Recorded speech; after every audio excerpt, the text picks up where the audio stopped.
Wow, the world sure has changed in a hurry in the last few weeks, hasn't it? So I wanted to jump in on Zoom here and offer some of the trainings that I've been giving my students in the last few weeks in my video branding bootcamp. I know a lot of people are jumping on Zoom or Skype or FaceTime for the first time and are maybe wanting to feel a little bit comfortable using some of these tools. So I thought I would throw in 5 hot tips, 5 easy fixes that you can do right now. And the first thing I'll start with is how far from your camera should you be?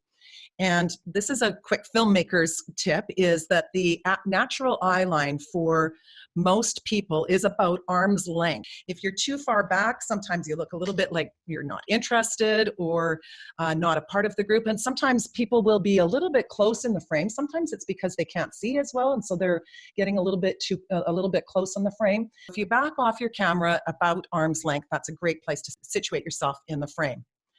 Next thing is eye line, and there are a couple of components to this. First of all is, where are your eyes in the frame?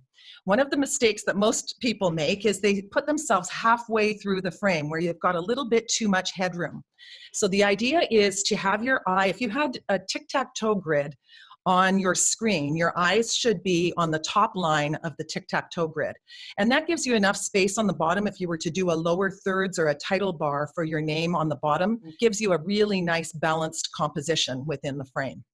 Now, speaking of eye line, another thing that people will do is that they'll hold their laptop on their laps like this, and so be looking down at the frame like this. Now you can see that that's not as flattering an angle as if I pulled the camera up just a little bit more. So in a perfect world, my eyes are looking straight across and maybe even slightly up into the camera. If I'm looking way down, you're not going to get very good lighting. You're going to be looking up at my chin and up my nose more than you're going to be looking in my eyes. So it's really important to get your eye line high enough.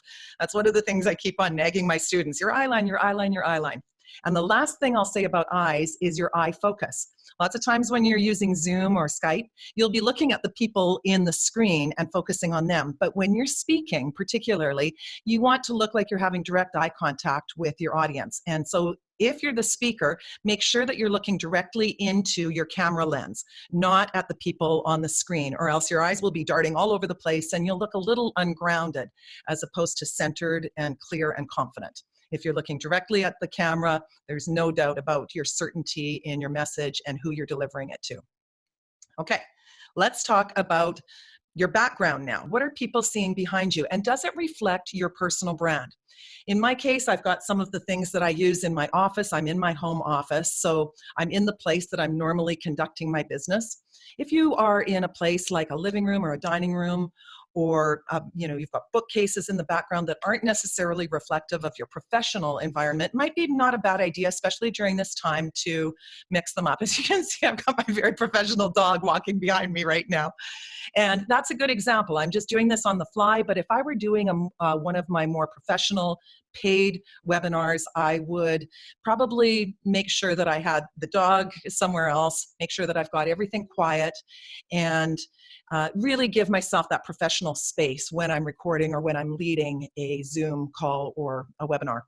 While we're talking about backdrop and what you see in the frame, it's a great idea to situate yourself in front of a window rather than having a light source behind you. I'm kind of lucky in this room. I've got light surrounding all sides. But if I had light just in the back and no light in the front of my camera, I would be completely in the dark and ghosted. So you want to try out your light source a couple of times and make sure that you do it at the time that you're actually going to be filming, because your light will look really different at 10 o'clock in the morning than it will at 7 o'clock at night.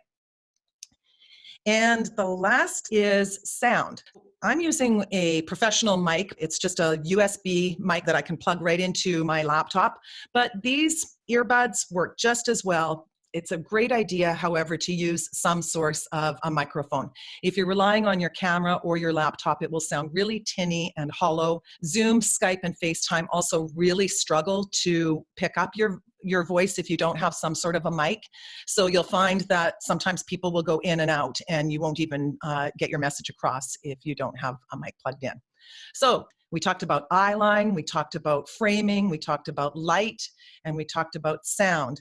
And we also talked about your backdrop, what's in the background. So 5 hot tips to get started in Zoom, Skype, or FaceTime. And stay safe out there, folks. I hope that you're able to use this time in a constructive and productive way. And if this is of interest to you, catch up with me on my website and sign up for my newsletter. Take care and stay safe out there, folks.